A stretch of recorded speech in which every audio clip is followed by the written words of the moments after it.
je voudrais dire, sa vocation fondamentale n'est pas la protection.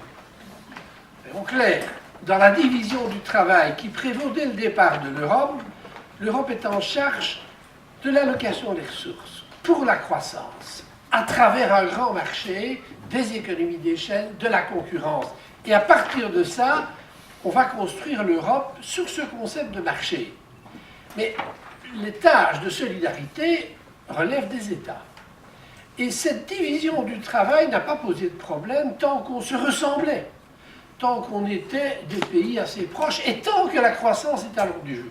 Où la croissance n'est plus là, où il faut en plus remettre de l'ordre dans les finances publiques, où on a inventé l'idée que la compétitivité, ça se regagnait dans la pratique, pas sur papier, mais dans la pratique par des baisses de salaire dans les pays qui avaient des déficits courants. On se demande pourquoi, mais nous sommes dans une configuration de pensée, de structure qui fait que l'enjeu de la protection est plus critique que jamais dans l'Europe. Et l'Europe n'est pas l'ami, objectivement, de la solidarité. Quand vous regardez les outils de solidarité de l'Europe, vous êtes perplexe.